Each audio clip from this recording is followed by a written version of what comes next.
Welcome to Saints Happy Hour podcast. We never skip a drink day. Budrich wants to know how the doctor's doing. That ended. Now grab a drink and enjoy the show. All right, everybody, welcome to another edition of Saints Happy Hour podcast. As always, we are brought to you by Hard Hide Ponchatoula Strawberry Whiskey and Bev Test's best flavored whiskey of 2025, Chilton County Peach Whiskey.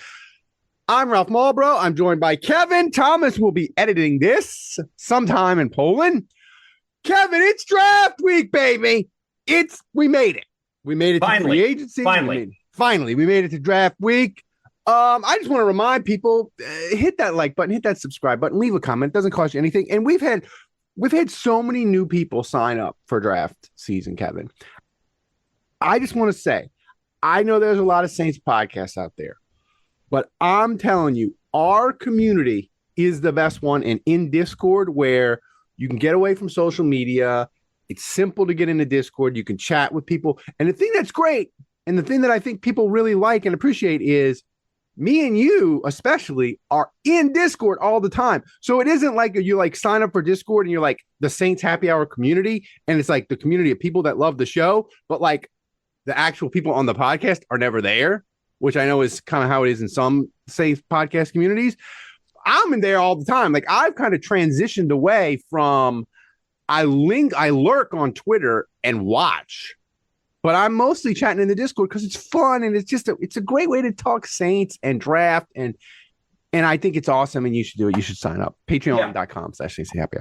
All right, so we've come to the home stretch and me and you were talking, how do we do this final draft on the YouTube episodes when you're going to be doing your main draft on the live stream Tuesday? And so we fell on this one where like, this is the draft you're going to do where like, it's kind of, I'm going to call it the Ralph and Kevin hope-filled draft. It's not what the Saints will do.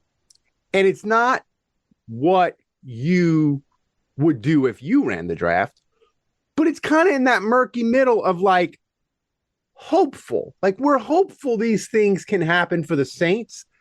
And we're hopeful that it happens because it'll make it more fun and it'll include the trade down, which they haven't done in forever with Mickey Loomis, since he's been the GM. But hope springs eternal, Kevin.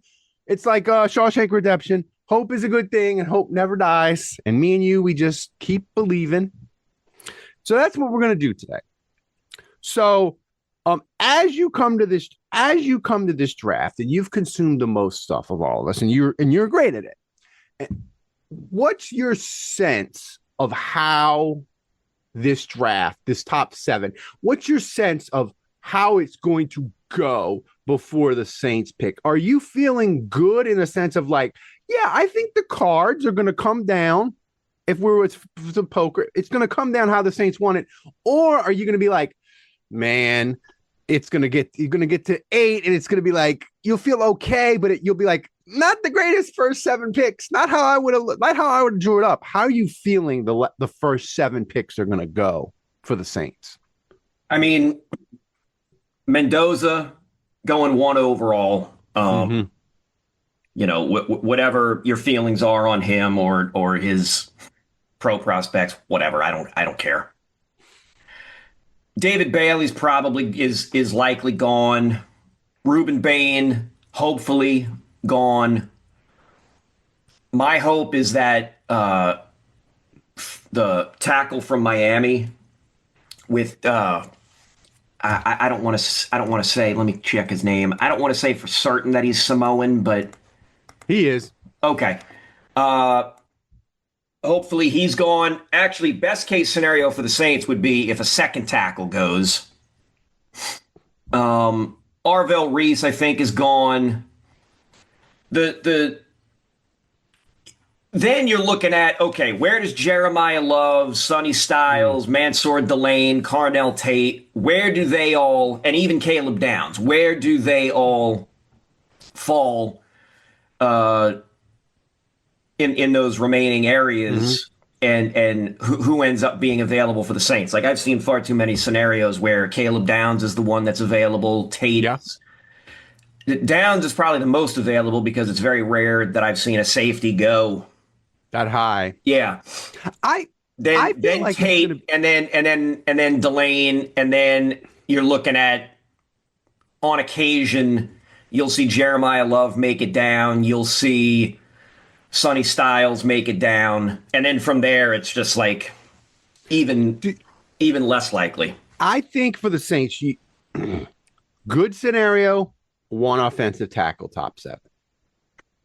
You know, whether it's the Miami tackle or whether it's Freeling from Georgia, who people like because he's traitsy, right? Or Proctor has been getting. I mean, I know I listen to a lot of podcasts. Proctor is getting a lot about like teams.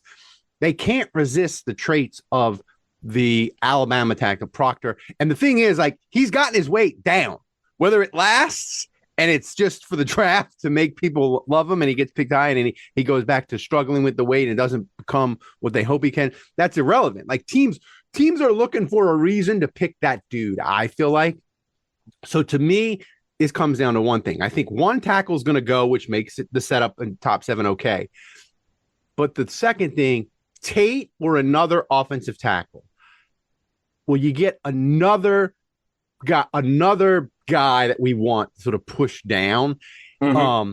I just don't know. Like the draft is so comprehensive now, and teams have so much information, and we have so much information. I just don't see in this. I don't see you. You used to get like holy shit moments in the draft where you'd be like, they did what? And like it would be crazy, but like we didn't have as much information then, you know? So I don't think we're gonna have like an oh my God moment. Like I don't even think you're gonna get like a 2017 like Mitch Trubisky, where the Bears were like, yeah, the GM was like Ryan Pace was like, yeah, I didn't even tell my coach. I only told like 2 scouts, and only I knew that we were doing this. And they like took Mitch Trubisky at 3. So I don't think we're going to get one of those, but I do think it's going to set up at least favorable to the Saints. It might not be the, oh my God, we had 2 offensive tackles and the Browns took Carnell Tate at 3. So we like tons of people, but we'll see. So you're going to run the mock and you're going to start it, and we're going to get to 8. How did the cards fall? All right. So I'm doing this as we're recording. Mm-hmm. I did not have this preloaded. I wanted to do it in the moment. Let me close that window there. Minimize that and that. Okay. Yeah. And so here's how the first 7 went. Mm-hmm. Mendoza, David Bailey, Jeremiah Love, Ruben Bain, Francis Miami. Okay. Arvell Reese. Yeah. Carnell Tate. Not bad. It's not bad. That leaves us with Sonny Styles, Caleb Downs, Mansour Delane. Ooh. Here, one point with this. Uh-huh. Reese went 5. Reese went 6, right? Yeah. That is for the trade down society. That's a nightmare. If this happened in real life, this is an absolute nightmare for the trade down society, because I can tell you that absolute fact, the Saints love Reese. And if he gets to 5, Kevin, whatever liquor I have, I will be drinking it, and I would advise you to do the same. If Arvell Reese somehow got to 5, the Saints are making serious phone calls. So that's just to know. We're not trading up in this scenario because it's your draft. I'm just laying out what I've heard. Yeah, I believe that. So this would be I think a very good scenario for us. You just laid it out, but kind of a nightmare scenario in the background. But what are your thoughts here? This is a good place to be. So I said previously, and this was made into one of those YouTube shorts. I said that if David Bailey or Sonny Styles or even Delane made it to 8, I would race to the podium to pick one of them. Sonny Styles is sitting there. I mean, I have now 9 teams who want to try and make an offer for me or for the pick. That's the Cowboys, the Bucks, the Lions, Panthers, Steelers, Browns, Bills, Titans, and Packers. I am not trading. I'm certainly not trading out of the first round here.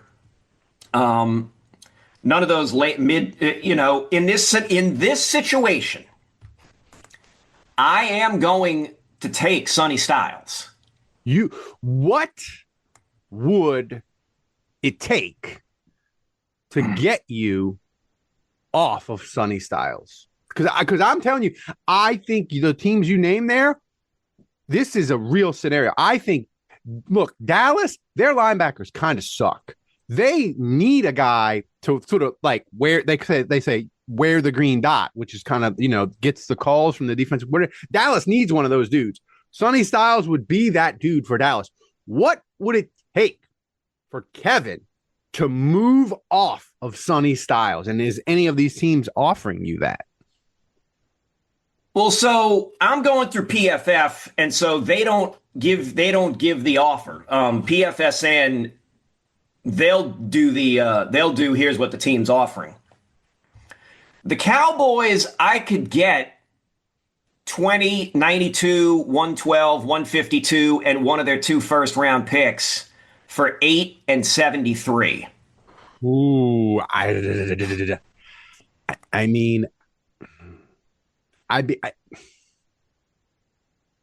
talking out both sides of my mouth because I am both a Jordan Tyson stan, and I know him. I know there's like a 50% shot he's Marcus Davenport 2.0, but he's a wide receiver. I get it.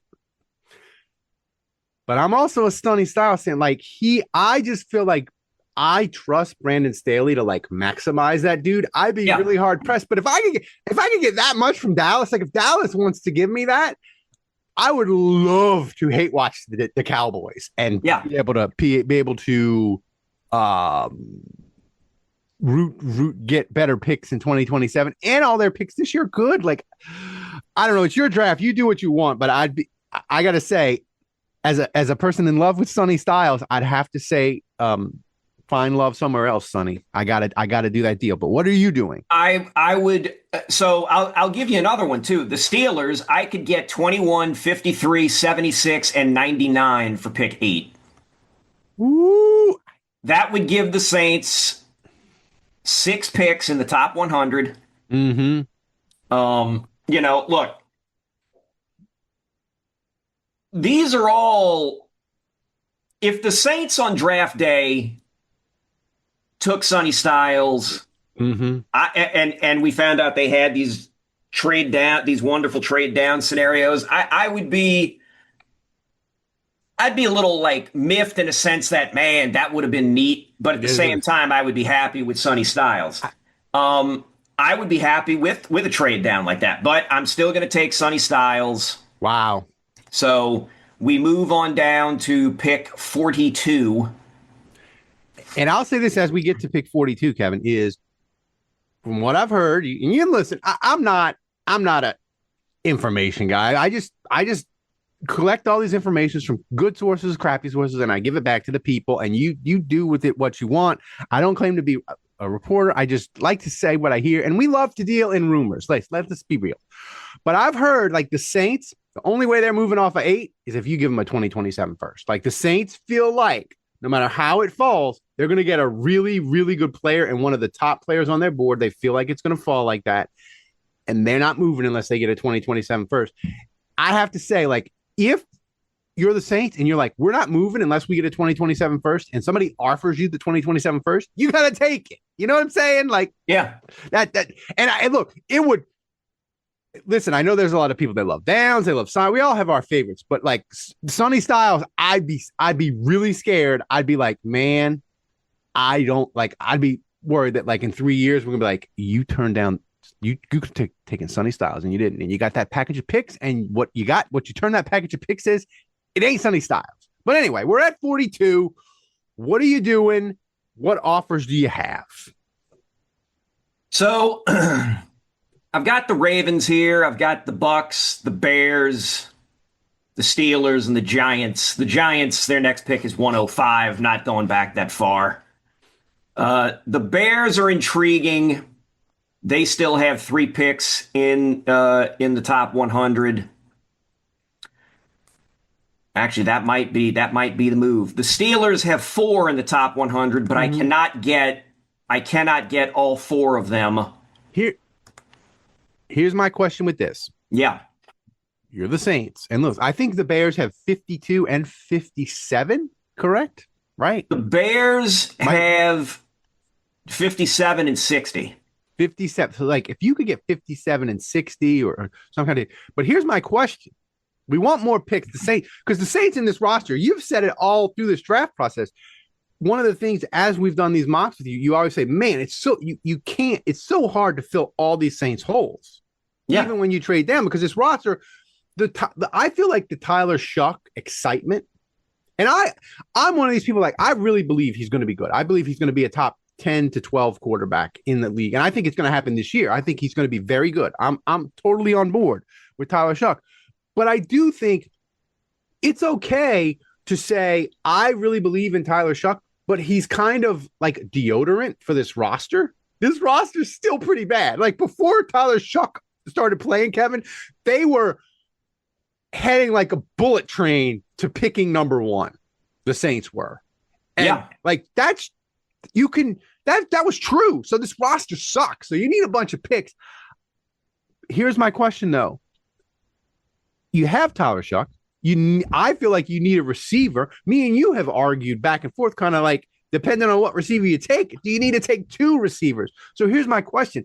If Chris Bell is gone by now. Bell is gone. Wow.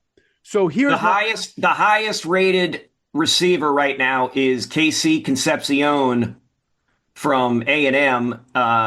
He's 5'11", so guess what? I'm not touching him. Yeah. Bernard from Alabama is there. I do like him. I like Brazel from Tennessee, Skylar Bell, but those guys are projected, 58.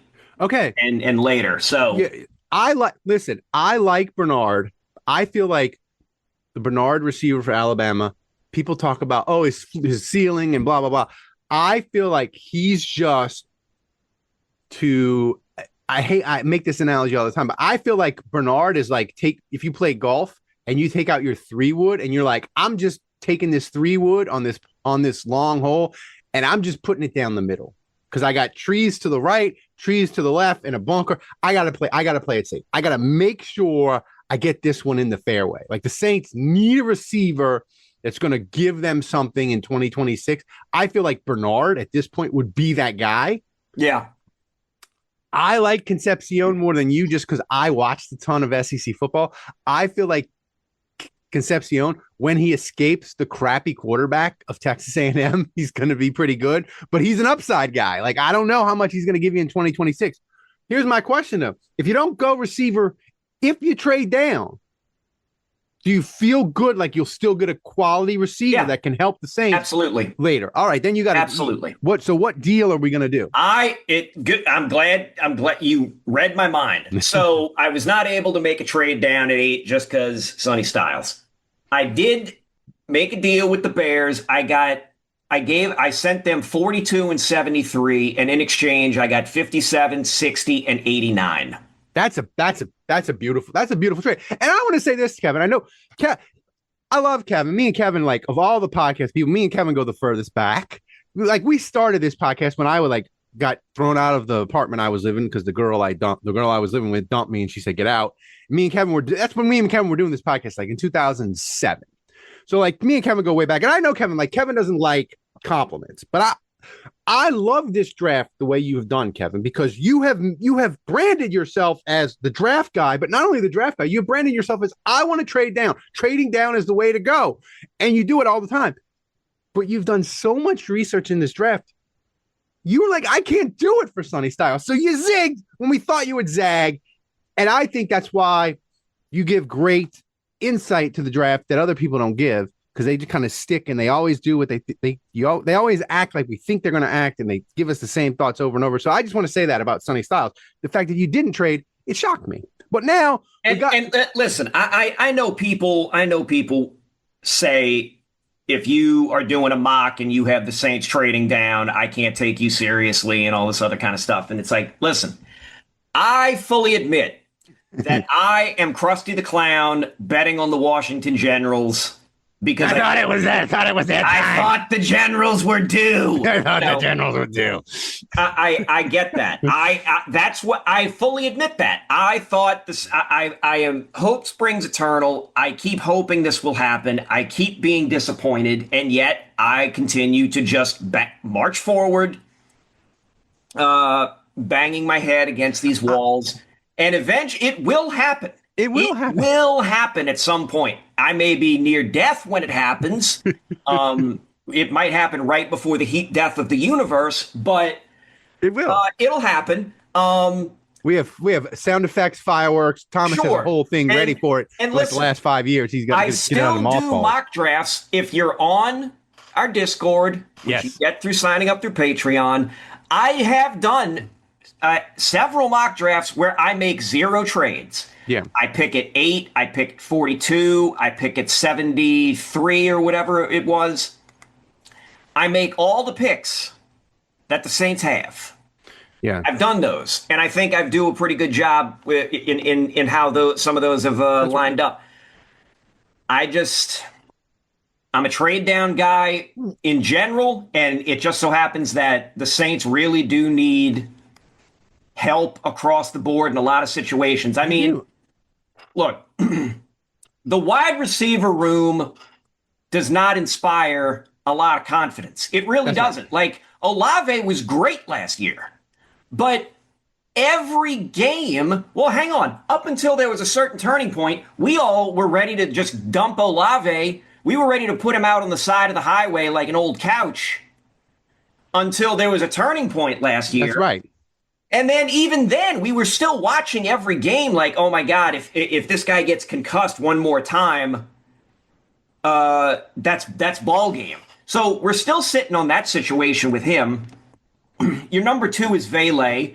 And then, what, Mason Tipton? Or maybe Jalen Polk is your number 3? Or Palmer. And come on, let's be real about Palmer and Polk. We talked about Polk, 2 years ago, right? We liked him.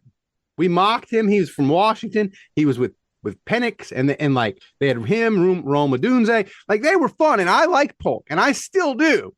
I think it's a really interesting gamble. But you cannot go into 2026 with this receiving core. You can't. You cannot. Okay? And even Vele, like, he was fun and interesting with Tyler Shuck last year.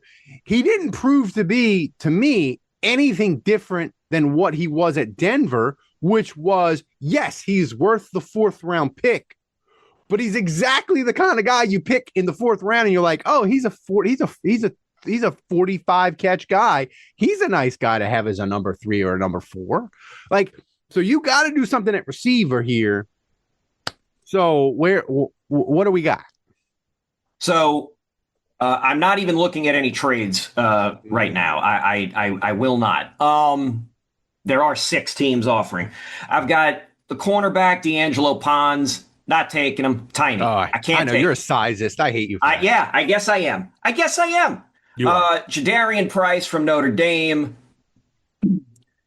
Chris Brazel from Tennessee. Jake Golday, this is the linebacker from Cincy. Traden Stukes, corner from Arizona. Bryce Lance, wide receiver from North Dakota State. Mm-hmm. And then after that, there's other players and positions that are available that I do like.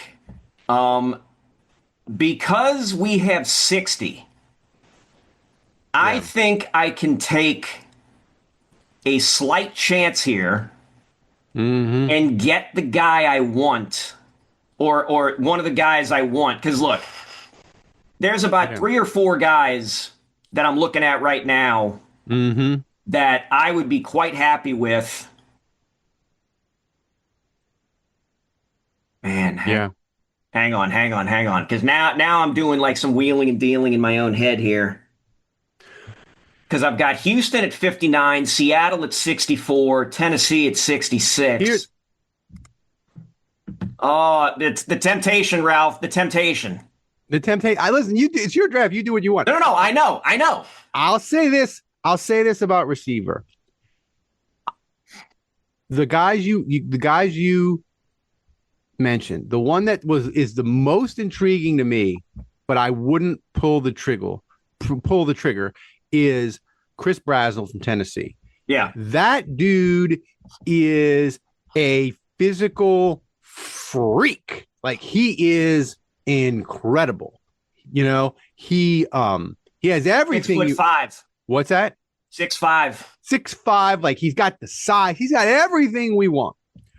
But here's the problem. Tennessee receivers, they are a busting. The teams take them, they all flop. And I know people will listen to this and they'll be like, well, that player doesn't mean that this player. But here's the thing with Tennessee. They don't run a pro offense. Like, if you do the research, if you watch them on Saturday like I do, like, their splits with their wide receivers are just totally whack. And like, I don't want the Saints to. The Saints currently, they're not in position to make this bet at receiver. If their receiver room was like you felt good about it, and you were like, listen, we're gonna get Brazel in, and he's gonna contribute 2027. It's gonna be like a semi-redshirt year. We're gonna take him. He'll be ready 2027, and it'll be fine. No, the Saints can't do that, but he's super intriguing because he's got everything you want physical wise. So what are we doing? As you Ralph, I said we weren't going to make a trade. Of course we are. You didn't trade at 8. Now you got to get your. Now I got to do a makeup to get that. You got to get that. I am sending 50. I'm sending 57 and 89 to the Seahawks. Yes. For 64, 96, and their 2027 third round pick. See, I love that. This now gives New Orleans 8 picks in 2027. Mm-hmm. That's really the. Could I get the 2? No, they won't do the 2. Okay, So I am going to get the third round pick there. I'm moving back a couple of spots across the board here, but I chose to make that decision now. Okay, Brazel is still there at 60. So is Stukes, and so is Bryce Lance. D'Angelo Pons and Jadarian Price went. The Seahawks wanted Joshua Joseph. But here's what I'm going to do. Instead of hoping that my guy is there at 64, I'm now going to take him at 60. Okay. So who is I am going to take Danny Dennis Sutton. Wow. Edge defender from Penn State. So, and guess what? This worked out for me because I'm sitting pretty as far as I'm concerned. Okay. I feel like the belle of the ball at the moment because now it's 64. Stukes is still there, the cornerback, which is a position of need. Davis Igbenhausen, the corner from Ohio State. So I've got 2 really good corners. I've also got Mike Washington looming, the running back from Arkansas. I've got Elijah Surratt, the receiver from Indiana. I have Dominique Orange, big citrus. That's fun. That's a fun one. Risky, but fun. The interior defensive lineman from Iowa State. I feel like we got to get 2 receivers in this draft now because you're shopping in the different aisle from the receivers before, but what are you going to do here? So I think, I believe that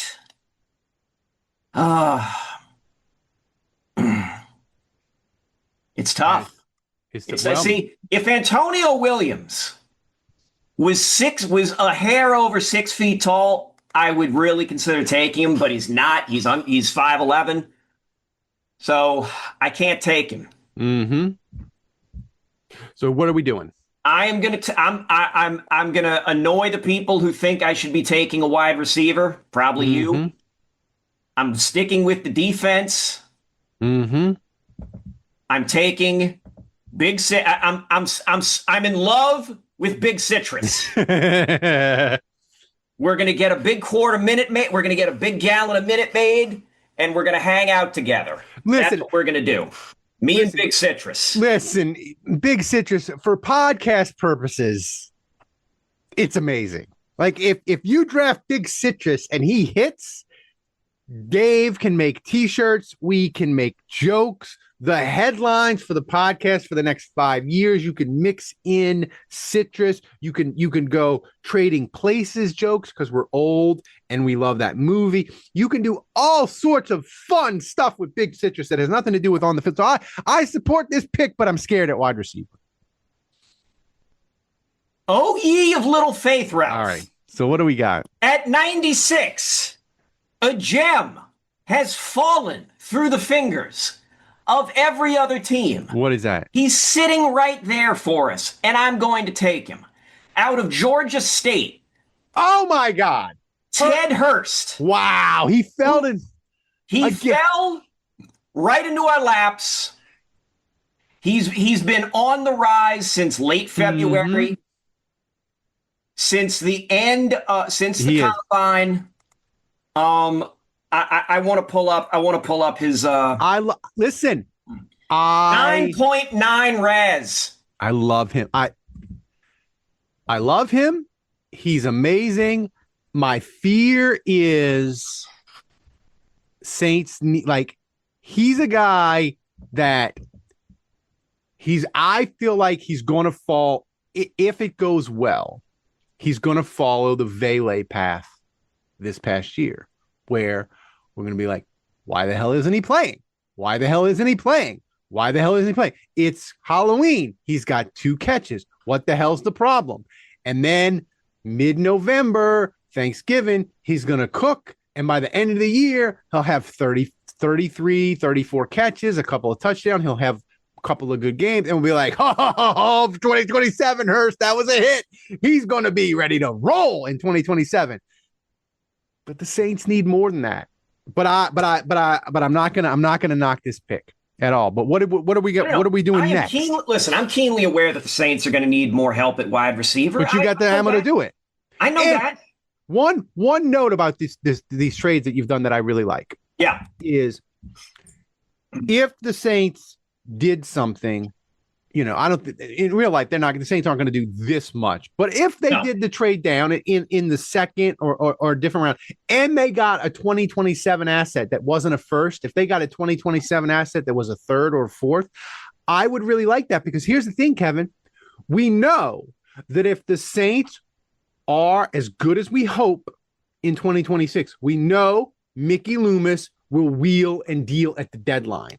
Right. And if a player comes available that's a really good player, and at the trade deadline, yes, the Colts did the 2 firsts for Sauce Gardner, and Dallas did the trade for Quinn Williams, but that's the rarity on the trade deadline. Most of the trade deadlines, the big trades, are like for second or third or fourth round picks the future year. So if you had an extra third or an extra fourth in 2027, and you could say, hey, the Saints just traded their 4th round pick and got an edge rusher, or they traded their third and they got a veteran wide receiver, and that's going to help them put them over the top and win the South.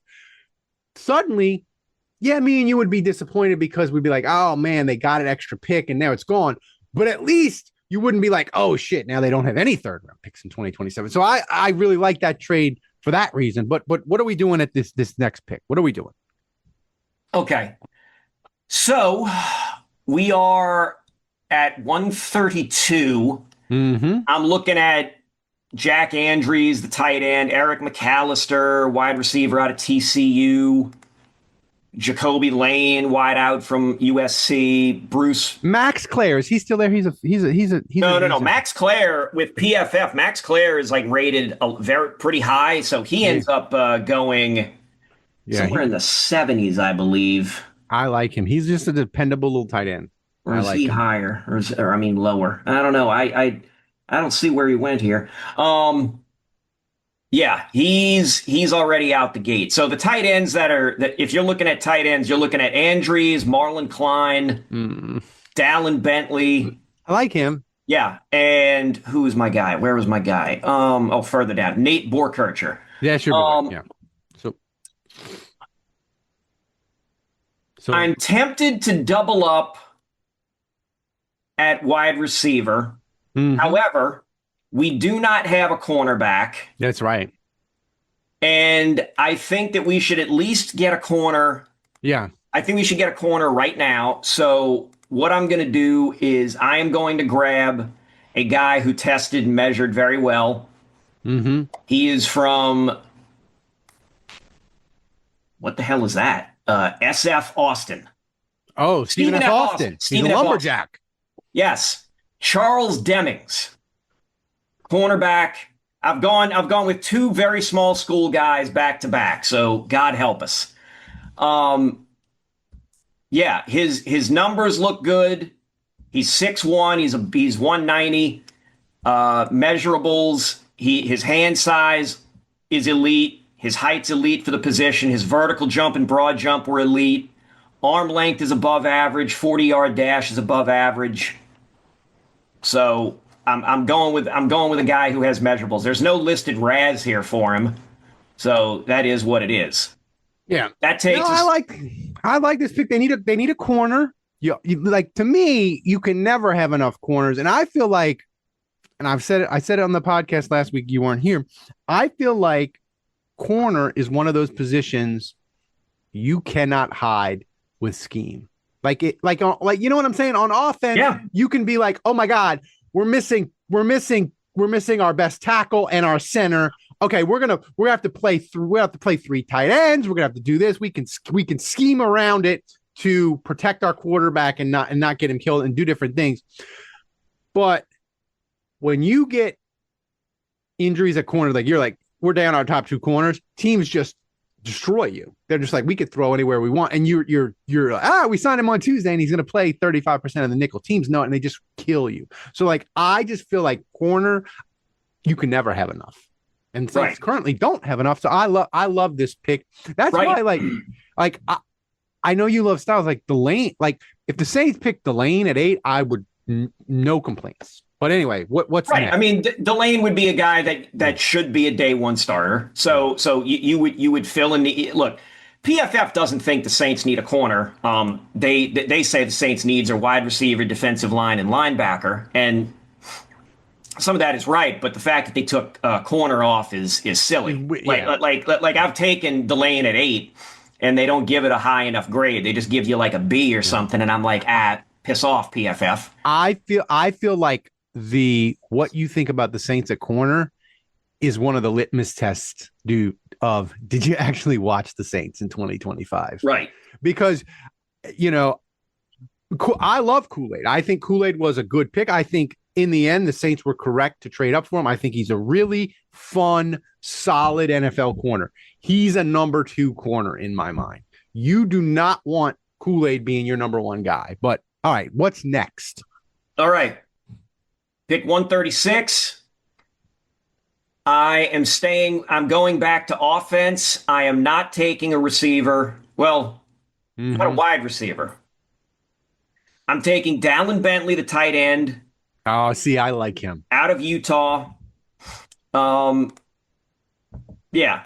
I think that the Saints still need another tight end.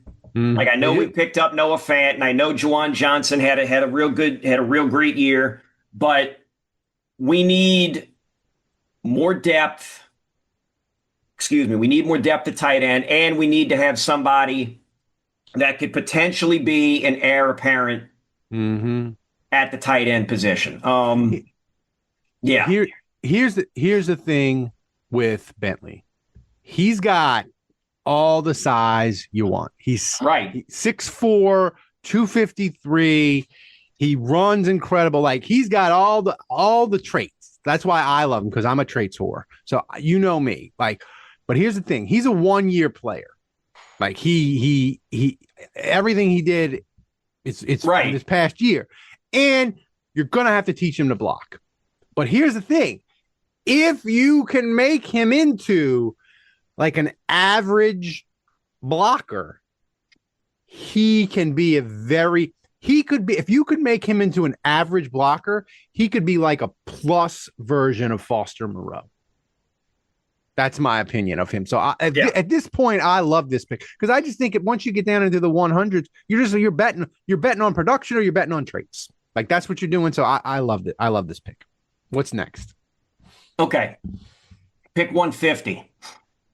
I was leaning running back because we still have some pretty good. Is anything left at running back? This running back class is kind of after the. Yeah.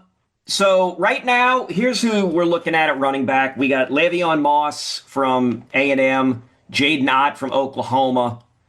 Here's who I would have taken. Katron Allen from Penn State. He was the number 2 guy at Penn State behind Singleton. Mm-hmm. And Katron Allen was getting just as much love as Singleton. And I think Singleton had a bad Senior Bowl. He's the one that's banged up, right? Right. But I am. And let me throw some love to this guy. Had I not taken Charles Demings at 132, I would have grabbed this guy at 150 because this is where he seems to fall. Or shoot, I might have just decided to reach for him at 136. His name's Ephesians Prysock. He's a corner out of Washington. Mm-hmm. He is 6'4", 195. He had a pretty good year last year. I want to make sure I've got like the numbers look good. His RAS, this was it. RAS 9.74. Ooh, see, I like that. Arm length, hand size, and height, all elite for the position. He has an above average vertical jump. So he would be a great guy.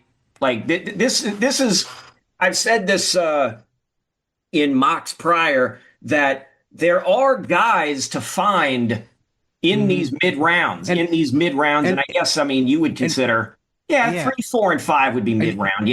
In these mid round picks. However, I'm swerving on all of that, and I'm going to take. I'm still maintaining Operation Get Cesar Ruiz off my television. That's right. We forgot about that. It's always in the back of our mind.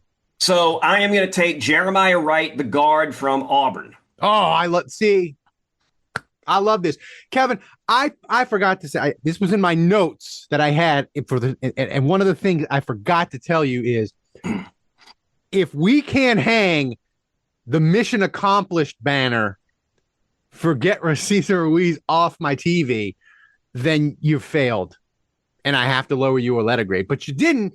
You got him. He visited the Saints. This guy, another guy that's traits oriented.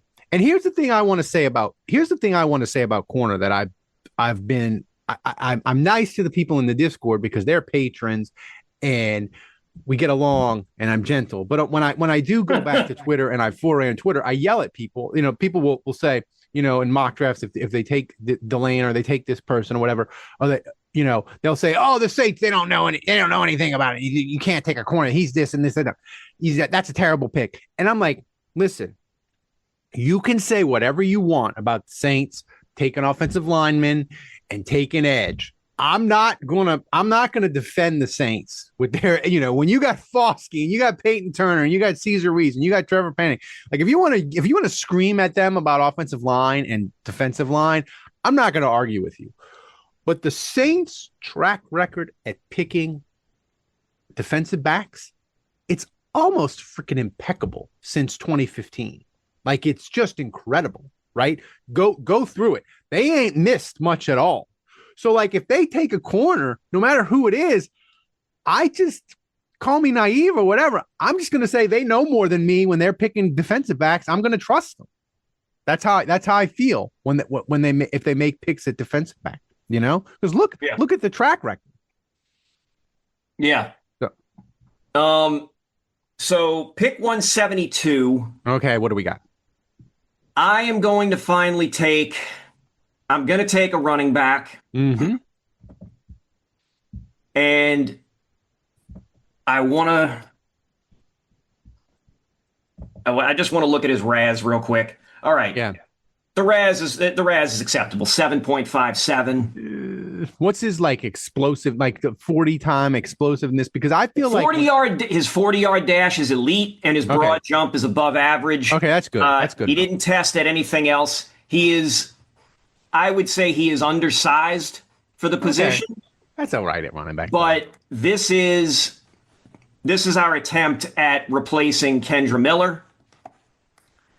Also, again, this is a vibes. This is a pure vibes pick. Vibe pick. Well, no, but I like this because Kevin, I really believe when this draft is done, whatever the Saints, whoever they pick at skill guys, wide receiver, running back, tight end, I really believe they're going to have traits. They're going to lean in heavily in a Raz, and you're going to have guys that the Saints are going to feel can give them explosive plays. Because the one thing that I've knocked me for my sources, whatever, the one thing that I've heard consistently all offseason, good sources, bad sources, the homeless guy who says he talks to Kellen Moore every Wednesday before Kellen Moore goes into facility, all of them have said one thing to me: the Saints want juice on offense. And you look at what they've done in free agency, Achane and Edwards on the offensive line, it gives them juice. So I think all the skill guys they pick, they're all going to be, you're not going to see a guy where you're like, oh, he was a lot of tape and he's got, his measurables aren't great and his explosiveness isn't great, but he's going to be, they're betting on him being productive. No. They want explosion in this offense. So I like that pick. He gives you that.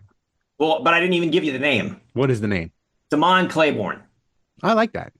So Damon Claiborne from Wake Forest. Mm-hmm. If he even sees the field, he's already better than the previous Wake Forest draft picks that the Saints have made in years past. That's a deep cut. What is that? Chip Vaughn and the other linebacker that I forget. It's a deep cut. Yeah. Why can't I picture? Yeah. I can't think of him. Dang it. Okay, yeah. Chip Vaughn was one of them, though. Didn't the other guy have like a pirate name? Yeah, you're thinking of Stanley Jean Baptiste. I want to say that's. Oh. Okay, but also you put a guy named Claiborne in New Orleans, people will. That's a guy who could sell some jerseys. That's a guy. Yeah. So finally, pick 190. Yeah. My options are: do I go with another guard because Inez Cooper is still sitting there from Miami? Do I go with a high res special teams type player? Because look, Damon Claiborne is going to be running back 3 and a special teams guy. Do I go with another special teams player, a depth piece in the secondary, somebody like a VJ Payne or a Cole Wisniewski? Mm-hmm. Do I go with another wide receiver? Do I take Heidenreich? Do I try a linebacker again? Because look, there's some linebackers in here and wideouts that seem worthwhile. Xavion Thomas from LSU. It'd be nice. As long as you pick a linebacker, it better not be Stanley Arnaud quality from Wake Forest. That's the guy we're. That was the other guy. Thank you. Okay. Pick 116 and 118. They just set him on fire in 2009. Just set him on fire. Continue. That was the Morstead draft. It was Jenkins, Chip Vaughn, Stanley Arnaud, and Thomas Morstead. Good draft because they hit on half the picks. But whoo, those 2 Wake Forest students. Oh, yeah, amazing. Yeah. Instead, I am going to draft hopefully this is the heir apparent to Eric McCoy. Mm-hmm. I'm taking Pat Coogan, the center. I love it. I love Coogan. I love him. He's here late, so we got pick 190. That's the end of the draft. PFF. Mm-hmm. I'm waiting for them to grade this thing. Yeah. PFF gave me a B+ on this. I like that. Save that. Send it to me. I would have put it in the post for the patrons and people listening on YouTube. We'll put it in there so they can see it, so they can analyze it, so they can yell at you. I love Coogan. I will not put this in the draft room just yet. I love Coogan. I say this all the time. I don't get like to me, center is one of those positions where like athleticism, it matters the least. Like it just like center is about just like barely you got to meet the minimum requirements, and then it's about being smart, being able to work with your quarterback, being able to identify blitzes, all of that, right? Like that's the thing at center. And I've said this over and over and over again. People that love this podcast and listen, we love you. You probably get tired of me saying it. I truly believe in like 3 to 4 years, when we look back at Indiana and we're like, how did Indiana win the national championship? It's not going to be as simple as they had Mendoza, and Mendoza's a top 7 quarterback. Of course they won the freaking national title. It's not going to be that. It's going to be like, oh my God, that Indiana team has like 8 dudes that are still playing and contributing in the NFL. Like that team was crazy deep, and Coogan's going to be one of them. Coogan's going to be one of those picks. You're going to look back in like 4 years and be like, why didn't teams take the dude who was the center on the national championship teams? Why did he go in round 6? That was teams do not know what they're doing. I love this pick. I got to say, my only complaint about this draft is I want a little bit better quality wide receiver. Yeah. But besides that, I'm not going to argue with it. And I'm a Sonny Styles guy. Like, I think if the Saints did anywhere close to this and got not as, obviously they won't trade down as much, so they wouldn't get as many of players, but if they got a handful, if they got 3-4 of the guys that you picked, if they got Coogan, Styles, and like one more, I would be really excited about this draft. Is there anything about this draft where you look back at it and you're like, I wish I would have done this? I mean, I can see, wanting to get another wide receiver. I mean, there are guys late that are tall, that are like 6'2" and above. I'm not sure about the overall RAS of some of them, but there are decent prospects in those later rounds that you could get at wide receiver. I think if you don't get a wide receiver in those first 80 picks, you're up against it. Like, again, we lucked into Ted Hurst. Like, Ted Hurst is sort of typically fallen into that 90s range. Yep. And of course, the draft never falls the way these things are projected. Yes. Shoot, PFSN thinks Ted Hurst is like further back.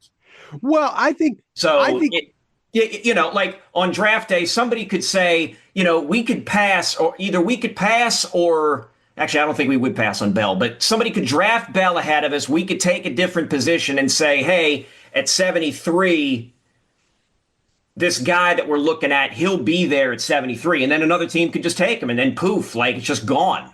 Like then you're having to scramble and think, well, do we really reach for somebody that we need at this position, or do we go best player available? Do we look at these other positions of need that we have? Well, and here's the thing. I think fans miss, and this is one thing that I truly believe draft analysts, guys that even the guys that you really like that watch that eat the tape and grade the guys and all that. This is the one thing I think they all have a blind spot for. Even my favorite ones. I think Mina Kimes, people give her crap. She eats the tape. I think she does an incredible job of that. And Dane Brugler. But this is one thing I think they always miss is 4 position groups, Kevin, as Kevin has to plug in. I think Kevin's about to die. I think Kevin's No. I'm charging my phone. Kevin's charging his phone. But here's one thing I think draft analysts, even the best of them, miss is they'll say, well, I've got 17 guys at receiver rated in my top 100. So if you don't go receiver at 42, you can go receiver at 73. And I think that's not always the case for how these teams grade the players, right? The Saints may look at receiver and for all we know, Kellen Moore may be a sizist like you. And he may say, listen, I don't want to draft a receiver high that's under 6 feet tall. We got Olave. We need size and speed at receiver. So the Saints receiver board may be shrunk down and they may only have 6 guys that they really like. So like they may be more in a bind at these pick spots than draft analysts or fans, we think, right? So that's one thing I think I wish all draft analysts would consider. And it's something to think about when the Saints are filling these needs. When you get into the second and third rounds, you may look at the board and be like, oh, they got a bunch of guys they can wait. Maybe the Saints are like, oh shit, no, we can't. There's only a couple of guys we like left. So that's one thing to consider. Final thing, and then we're going to get out of here. And I'm going to lay it out and you tell me if you disagree or I need to add something. And I would say you're like the president, CEO of the Trade Down Association. And I'm like vice president, head of PR. Here's the thing. As members of the Trade Down Association, this is what we need: Jeremiah Love and Arvell Reese to go top 5. Because if they get to 5, the trade up flag warning for Loomis goes up. I believe that. If they get to 5, holy shit, look out. Like it could be, oh my God, the Fleur-de-Lis is freaking up for the Giants, pick at 5. So that's the number one thing. The number 2 thing, we mentioned it already. We need offensive tackle, wide receiver, preferably one of each to go, or 2 offensive tackles or whatever to go top 7 to help the Saints.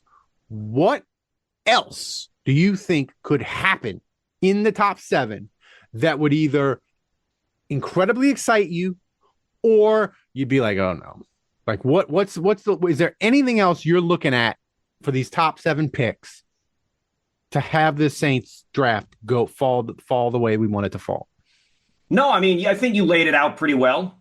Like the thing is, if Carnell Tate was the pick at 8, it's a necessary pick. And it's just one of those where it's like, you look at it and you're like, I hope he works out. Like, yeah, like it's a good pick on paper, but it's not exciting. Yeah. The Saints, like their top 30 visits, like it is clear as day. They want to, they're doing a lot of the work at receiver. Right. And I think a lot of the Carnell Tate, the knock on him is, well, he didn't do as well as you would think a number 2 receiver would do on the other side of Jeremiah Smith in 2025. And that's I think Ohio State, their offense in 2024 with Chip Kelly to 2025 was different after he left and went to the Raiders and was a disaster. Like it was different in 2025. So I think it's a challenging grading thing for him. Look, let's say the Saints traded back to 10, 11, 12, or 13. That would be either the Bengals, the Dolphins, the Cowboys, or the Rams. If they traded back there and decided, all right, we're going to roll the dice on Jordan Tyson, I could live with. I would still hope they would take another wide receiver like later in the draft, but I could live with that because they traded back. That's right, and got something extra to help them with other needs. Well, because you know, you and me, we were wannabe stand-up comedians back in the day. Yeah, and we did improv. You know, and one of the things you do in improv is you play sort of games and things to make you better at it. And one of the games that's famous in improv is you play yes and you can't when a person says, "Hey, I'm an alcoholic," you can't say you didn't drink in 3 weeks. You have to agree with them and yes and you build on it. To me, if Saints trade down and took Jordan Tyson, it would be a case of yes and, because Do I love Jordan Tyson as a player? Yes. Does the risk terrify me? Yes. But if you trade down with the Cowboys or say you trade down with the Rams at 13, and you got Jordan Tyson at 13, and you say we got Jordan Tyson, he's a huge risk. Okay, I agree with you. That's true. Yes, and we got pick 59. So because then it would be for the Jordan Tyson draft, you would look at it and you say, yeah, they got Jordan Tyson, and maybe it goes wrong, but then you could say, yeah, Jordan Tyson, he was as injured as everybody feared. But you know what? They went boom, boom. At 42 and 59, they hit 2 starters. Draft was fine. So that's why, if you're gonna go one of these receivers, you got to balance out that risk a little bit. Yeah, and you got to trade down. And I'm here to tell you, I'm gonna plant my flag, and then we're gonna get out of here because we're at hour 5. But people should love this mock draft because I hope they do. I'm gonna plant my flag. If the unthinkable happens with the Saints and they trade down, and me and you are doing hugs over the internet and we're partying and we're crying. I may cry if they draft down, but I'm here to tell you, tears of joy. I'm here to tell you, if the Saints trade down, it's going to be with the Rams. The Rams are going to move up from 13 to 8 and take one of those wide receivers. And the Saints will get pick 59 back because I believe Sean McVay has tried and tried to get an offensive weapon in the first round, and he's been thwarted at every turn. Either his trade ups, he couldn't get it done. The player they wanted got picked before them. And I believe he's tired of it, and he is going to say, I am getting a skill guy this trip. We're not missing. And that's my prediction. If the Saints do the trade down, it'll be for the Rams for pick 13 and pick the Rams' second round pick. That's 61. 61. That's my prediction. It'll be the Saints will get 13 and 61 for pick 8, and that will be the trade. That's my prediction. So, okay. Anyway, guys, thanks so much. Yeah, hour and 5 minutes, but I don't care. This podcast, I love the draft, and I love it, and I kind of get burned out. But right as we get to draft week, Kevin, I get all my frustration and it goes away, and I'm just all in it again. And I can't wait for this draft. It's a huge moment for the Saints. We got a bunch of different things that could happen because they pick 8, and I'm just super excited for it. And I hope people have enjoyed these draft shows we've done. And I hope they appreciate what you did in the mock draft channel. I just it's incredible to me that you just became where there's almost any player you could name, and you're you know the height, you know the weight, you know the strengths, you know the weaknesses. The fact that you've become our draft expert is amazing, because I used to be a draft head, but then I had a kid, and I don't have the time, and it's hard, and I don't like it as much as I used to. And the fact that you have filled the shoes of it, and it's just incredible. You're better at it than I ever was. I appreciate you, brother. And you guys need to sign up and support the show. Patreon.com/Saints Happy Hour. Thanks to Kevin Thomas editing the show back in Poland. I'm Rob Malbrough. Until next time, the bar is closed.